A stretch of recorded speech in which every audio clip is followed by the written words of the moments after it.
আসসালামু আলাইকুম রহমতুল্লাহি ওয়া বারাকাতুহু। সম্মানীয় উপস্থিতি, আল্লাহ সুবহানাহু ওয়া তাআলা আমাদের কল্যাণের জন্য বিশ্বনবী জনাব মুহাম্মদুর রাসূলুল্লাহ সাল্লাল্লাহু আলাইহি ওয়াসাল্লামকে শরীয়তের প্রবর্তক হিসেবে দুনিয়াতে পাঠিয়েছেন। কোন কাজে আমাদের মঙ্গল আছে, কোন কাজে আমাদের অমঙ্গল আছে, বিশ্বনবী সাল্লাল্লাহু আলাইহি ওয়াসাল্লাম সব কিছু আমাদেরকে স্পষ্ট করে দেখিয়ে দিয়ে গেছেন। আমরা যদি নবী করিম সাল্লাল্লাহু আলাইহি ওয়াসাল্লামের সেই প্রেসক্রিপশন অনুযায়ী আমাদের জীবনকে পরিচালনা করতে পারি, আমাদের জন্য জান্নাতে যাওয়া বড়ই সহজ। আর যদি এই প্রেসক্রিপশনকে বাদ দিয়ে আমরা আমাদের মন গড়া যেটা ইসলামে অন্যায় কাজ সেটাকে ভালো কাজ মনে করে আঞ্জাম দিয়ে যায়, তাহলে আল্লাহ সুবহানাহু ওয়া তাআলা আমাদের ব্যাপারে পরকালে জান্নাতে চেয়ে জাহান্নাম দেওয়াটার ব্যাপারেই সিদ্ধান্ত নেবেন।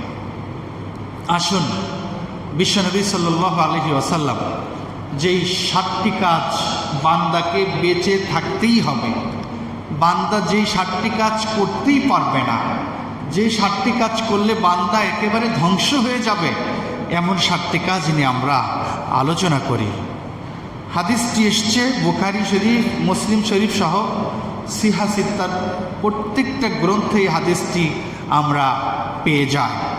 বিশেষ করে বুখারী শরীফের 2767 নম্বর হাদিসখানা বর্ণনাকারী সাহাবী হযরত আবু হুরায়রা রাদিয়াল্লাহু তাআলা আনহু।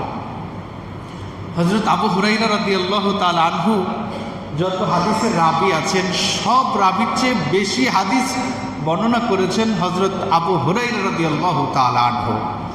তো তার থেকে বর্ণিত হাদিস তিনি বলছেন যে রাসূল সাল্লাল্লাহু আলাইহি ওয়াসাল্লাম বলেছেন, ইজতানিবু আস-সাবআল মুবিকাত, তোমরা 7টি ধ্বংসাত্মক জিনিস থেকে, ধ্বংসাত্মক কাজ থেকে তোমরা বেঁচে থাকো।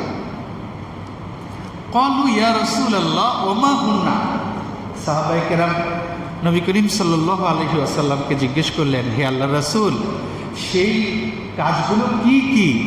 যেই ধ্বংসাত্মক 7টি কাজ আছে, সেই কাজগুলো কি কি? নবীজি সাল্লাল্লাহু আলাইহি ওয়াসাল্লাম বললেন যে ক্বালা আশ-শিরকু বিল্লাহ, 1 নম্বর হলো আল্লাহ তাআলার সাথে কোনো কিছুকে অংশীদার করা।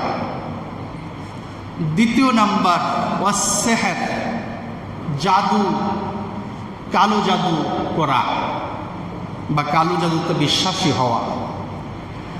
3 নম্বর হচ্ছে ওয়াকাতলু নাফসুল্লাতী হারামাল্লাহু ইল্লা বিল হক, অন্যায়ভাবে কোনো মানুষকে হত্যা করা, যা আল্লাহ সুবহানাহু ওয়া তাআলা হারাম করেছেন, সেই অন্যায় কাজ, অন্যায়ভাবে মানুষকে হত্যা করে ফেলা, এটা হচ্ছে 3 নাম্বার।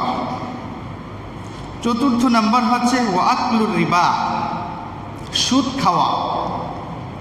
5 নাম্বার হচ্ছে ওয়াকলু মালিল ইয়াতীম, এতিমের মাল গ্রাস করে ফেলা, এতিমের মাল আত্মসাৎ করা। আর 6 নম্বর হচ্ছে ওয়াত্তাওয়াল্লি ইয়াউমাজ যাহফি, যুদ্ধক্ষেত্র থেকে পলায়ন করা। আর 7 নম্বর হচ্ছে ওয়াকযফুল মুহসানাতিল মুমিনাতিল গাফিলা, কোনো মুমিনা সতী সাধবী নারীর বিরুদ্ধে অপবাদ আরোপ করা। এই 7টি কাজ রাসূল সাল্লাল্লাহু আলাইহি ওয়াসাল্লাম আমাদের সবাইকে ছেড়ে দেওয়ার জন্য নির্দেশনা দিয়েছেন। আখিরু দাওয়ানা আনিল হামদুলিল্লাহি রাব্বিল আলামিন। আসসালামু আলাইকুম ওয়া রাহমাতুল্লাহি ওয়া বারাকাতুহু।